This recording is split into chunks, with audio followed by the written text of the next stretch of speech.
Imagine this. It's just past midnight in a quiet West Virginia town. A teenage girl quietly pushes open her bedroom window, steps out into the warm summer night, and disappears into the darkness. She thinks she's meeting her best friends for a late-night adventure, but what she doesn't know is that they've been planning her death.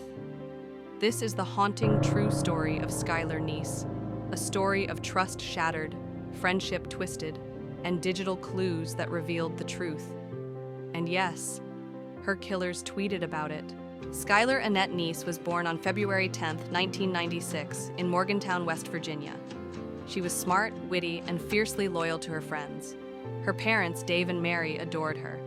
Skylar was their only child, their pride and joy. In high school, Skylar was a straight-A student who dreamed of becoming a criminal lawyer. She worked part-time at Wendy's, loved writing in her journals, and was always making sarcastic jokes that made her friends laugh. Two of those friends were Sheila Eddy and Rachel Schoaf. The three girls were inseparable, taking endless selfies, going to football games, hanging out after school. To anyone looking in, they were just three happy teenage girls. But behind the smiles, tension was building. Skylar sometimes felt like the third wheel. Her tweets hinted at frustration. In one, she wrote, "It really doesn't take much to piss me off." Another read, "Sick of being at home. Thanks, friends. Love hanging out with you all too." She didn't know it yet, but her friendship with Sheila and Rachel was about to take a deadly turn. It was July 6, 2012. Skylar worked her usual shift at Wendy's, came home, and greeted her parents. She kissed them goodnight and headed to her room. But around 12:30 a.m., she slid her bedroom window open, grabbed a small bag, and slipped out. A grainy apartment surveillance camera caught her running toward a waiting car. Inside were Sheila Eddy and Rachel Schoaf. The girls told police later they drove around for fun, smoked a little marijuana, and dropped Skylar off back home. But the surveillance footage didn't match their story. Skylar was never seen alive again. When she didn't come home the next day, her parents called the police. At first, authorities treated it like a runaway case. Skylar's phone was off, her bank account untouched. Something didn't add up. As the days turned into weeks, Skylar's disappearance haunted Star City. Friends and classmates posted tributes online. Sheila tweeted, "Rest easy, Skylar. You'll always be my best friend." It sounded heartfelt, but in reality, it was a cover. Investigators started noticing odd details.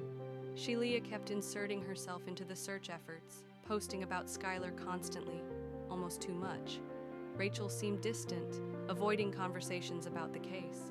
Months later, Rachel had a mental breakdown and finally confessed. She and Sheila had planned Skylar's murder. The motive? Rachel's chilling words. "We just didn't like her anymore." They lured Skylar out under the pretense of hanging out. They drove to a remote wooded area across the Pennsylvania state line. Once there, they counted to 3 and stabbed her more than 50 times. Rachel led police to the spot where Skylar's body lay, hidden under branches and rocks. It was January 2013, 6 months after her disappearance. The details were horrifying. The girls had taken kitchen knives with them.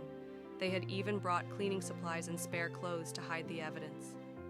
And while the world searched for Skylar, Sheila was tweeting about TV shows, school, and making plans with other friends.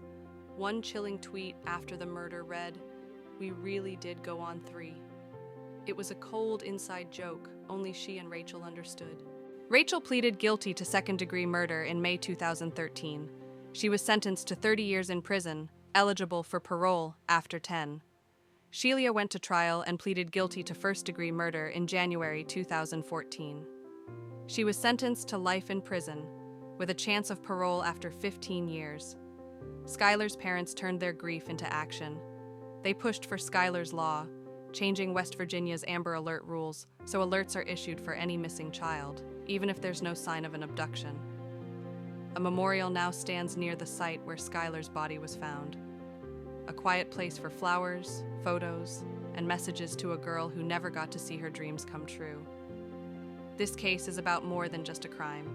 It's about the masks people wear, both in real life and online. It's about how a smiling selfie can hide the darkest intentions. And it's about how trust, once broken, can be destroyed forever.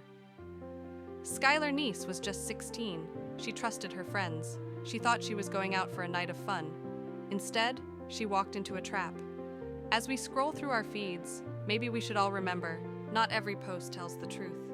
And sometimes the people we think we know best are hiding the most.